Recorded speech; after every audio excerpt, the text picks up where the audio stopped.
नमस्कार दोस्तों, आज हम आपको तिलचोत की कहानी सुनाते हैं। इसे ध्यान से सुनिएगा। दो देवरानी जेठानी थी। जेठानी के बहुत धन था, देवरानी गरीब थी। देवरानी भगवान गणेश जी की बहुत आराधना करती थी। वो अपनी जेठानी के घर रोज आटा पीसने के लिए जाती थी।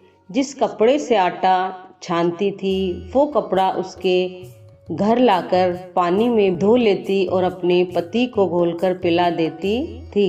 एक दिन देवरानी के बच्चों ने देख लिया।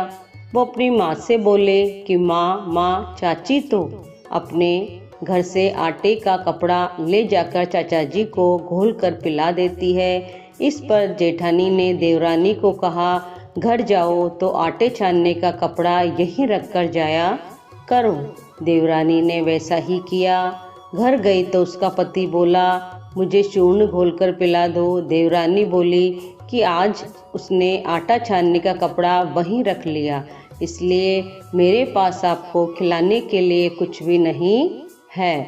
उस दिन उसके पति ने भूखों मरते गुस्से में होकर उसकी लकड़ी से मारा। तकदीर से उस दिन चौथ माता का व्रत था। श्री गणेश जी का स्मरण करती हुई वह भूखी ही सो गई। थोड़ी देर बाद गणेश जी ने आकर कहा कि आज तो तिलचोत है और तू भूखी है, क्यों सो रही है? तब देवरानी ने सारा वृत्तांत कह सुनाया। तब भगवान बोले कि आज मैंने तिलचोत होने के कारण चूरमा व तिलकुटा बहुत खाया है, इसलिए निपटने के मन में है, सो कहाँ जाऊँ? वह गुस्से में बोली, महाराज बहुत जगह पड़ी है, चाहे जहाँ चले जाओ। गणेश जी ने सारा घर भर दिया। निपटने में जाकर बोले, पूछूं कहाँ? वह फिर गुस्से में बोली, मेरा लिलाट पड़ा है, पहुँच लो। गणेश जी पहुँच कर चले गए। थोड़ी देर बाद उसने उठकर देखा तो सारा घर हीरे मोती से जगमगा रहा था। सारा सिर भी सोने की आभा से चमक रहा था। धन को बटोरने में देर हो गई, इसलिए जेठानी के नहीं जा सकी। जेठानी ने अपने बच्चों को चाची के घर देखने के लिए भेजा।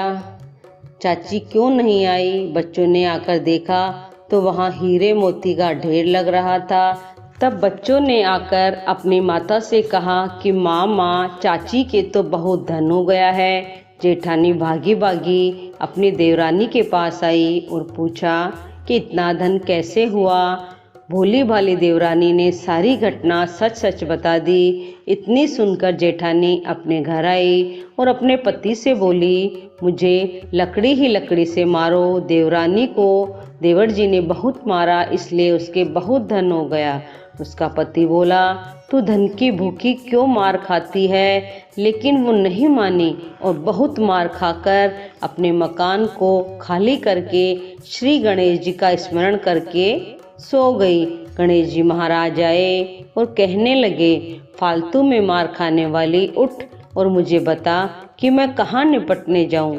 तब वो बोली, मेरी देवरानी के तो छोटा सा मकान था, मेरे तो बहुत बड़ा मकान है, जहाँ इच्छा हो वहीं चले जाओ। गणेश जी ने निपटना कर लिया। अब बोले, पूछूं कहाँ? तो जेठानी बोली, मेरा लिलाट पड़ा है। पहुँच कर चले गए। थोड़ी देर में उसने उठकर देखा तो सारा घर सड़ रहा था और बदबू आ रही थी। तब वो बोले, हे गणेश जी महाराज, आपने मेरे साथ छल कपट किया है। देवरानी को तो धन वैभव दिया और मुझे कूड़ा दिया। गणेश जी आए और बोले कि तू धन की भूखी मार खाई। जेठानी बोली और क्षमा याचना करने लगी, हे महाराज, मुझे तो धन नहीं चाहिए, आप अपना समेटा समेटो। गणेश जी बोले, तेरे धन का आधा देवरानी को दे, तब अपनी माया समेटूंगा। जेठानी ने आधा धन देवरानी को दे दिया, लेकिन एक सुई नहीं दी। तब भगवान ने एक सुई भी देवरानी को दिलवाई। तब भगवान ने अपनी माया समेटी। रिद्धि सिद्धि के दाता, हे गणेश जी महाराज, जैसा आपने जेठानी के साथ किया वैसा किसी के साथ नहीं करना।